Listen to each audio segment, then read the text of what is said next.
ഇപ്പൊ തന്നെ ഞാൻ 1 വർഷത്തിൽ കൂടുതലായി ഒരു മലയാള സിനിമ കമ്മിറ്റ് ചെയ്തിട്ടും അഭിനയിച്ചിട്ടും ഒക്കെ. ഡെപ്തുള്ള കഥാപാത്രങ്ങളാണ്. അത്രത്തോളം കേരളത്തിൽ ഇറങ്ങിയപ്പോഴും അത്രത്തോളം റീച്ചായി. മലയാളത്തിൽ മലയാളത്തിൽ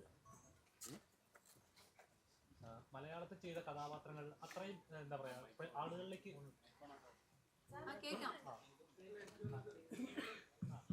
ആളുകളിലേക്ക് അത്രത്തോളം എത്തിയില്ല. എപ്പോഴും തോന്നിയിട്ടുണ്ട് എനിക്ക് മലയാളത്തിൽ കിട്ടാത്ത റെക്കഗ്നേഷൻ തമിഴിലേക്ക് കിട്ടുന്നുണ്ട് എന്നത്. ഇങ്ങനെ ചില സമയത്ത് നമുക്ക് തോന്നും മലയാളത്തില് ഇങ്ങനെ കിട്ടുന്നില്ലല്ലോ, ബാക്ക് ടു ബാക്ക് മൂവീസ് ഒന്നും അങ്ങനെ എനിക്ക് കിട്ടുന്നില്ലല്ലോ കുറേ വർഷമായി. എപ്പോഴെങ്കിലുമൊക്കെ ഒരു നല്ല മൂവി സംഭവിക്കാറുണ്ട്. ഇപ്പൊ തമിഴിൽ ഞാൻ ചെയ്ത മൂവീസിന്റെ അങ്ങനത്തെ ഒരു പെർഫോമൻസ് സ്പേസ് ഉള്ള അല്ലെങ്കിൽ അങ്ങനത്തെ ഒരു വാല്യൂ ഉള്ള സിനിമകൾ എനിക്ക് വളരെ കുറച്ചാണ് കിട്ടിയിട്ടുള്ളൂ. ഇപ്പം പൊറിഞ്ചുമറയും ജോസ്, വാസന്തി, ചതുരം അങ്ങനെയൊക്കെ നോക്കുകയാണെങ്കിൽ. അതല്ലാതെ എല്ലാം അപ്പൊ അങ്ങനെ ചില സമയത്ത് ആലോചിക്കും, അയ്യോ എന്തുകൊണ്ടായിരിക്കും. ഇപ്പൊ തന്നെ ഞാൻ 1 വർഷത്തിൽ കൂടുതലായി ഒരു മലയാള സിനിമ കമ്മിറ്റ് ചെയ്തിട്ടും അഭിനയിച്ചിട്ടും ഒക്കെ. അപ്പം ആലോചിക്കും റീസൺ എന്താ ചോദിച്ചാൽ നമുക്ക് പറയാൻ പറ്റില്ല, എന്താന്ന് എനിക്കും അറിയില്ല. പക്ഷെ ആലോചിക്കാറുണ്ട് എന്തുകൊണ്ടായിരിക്കും.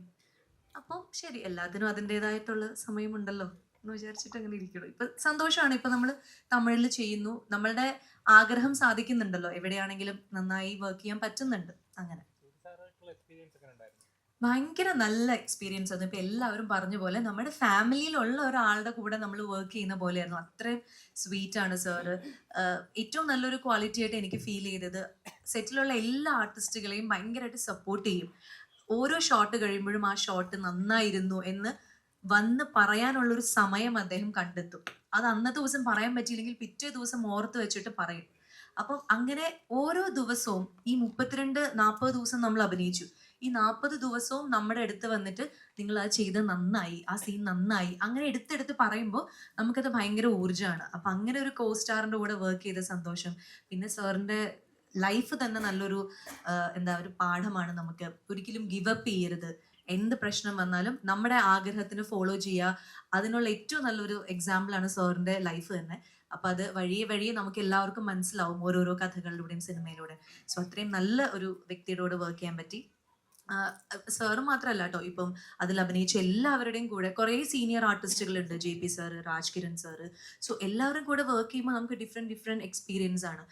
ഐഷുവും ഞാനും ഞങ്ങൾ സെയിം അല്ലെങ്കിൽ വൈബ് അങ്ങനെയാണെങ്കിൽ പോലും ഐഷുവിൻ്റെ കൂടെ കുമാരിയിൽ വർക്ക് ചെയ്ത എക്സ്പീരിയൻസ് പോലെ അല്ല എനിക്ക് ഇതിൽ കുറച്ചും കൂടി ഐഷു ആ ഇമോഷൻസിനെ, ആ പ്രോസസ്സിനെ ഹാൻഡിൽ ചെയ്യുന്ന രീതിയൊക്കെ നമുക്കും ഒരു ലേണിംഗ് പ്രോസസ്സ് തന്നെയാണ്. എങ്ങനെയായിരിക്കും ഒരു സെറ്റിൽ അല്ലെങ്കിൽ ഒരു ക്യാരക്ടറിനെ. അപ്പോൾ ഓരോ പ്രാവശ്യം എല്ലാവരും ഇങ്ങനെ വളർന്നുകൊണ്ടിരിക്കുകയാണ്. അപ്പം അതെല്ലാം കണ്ട് മനസ്സിലാക്കി നല്ല രസമുള്ള ഒരു 40 ദിവസത്തെ വർക്കായിരുന്നു.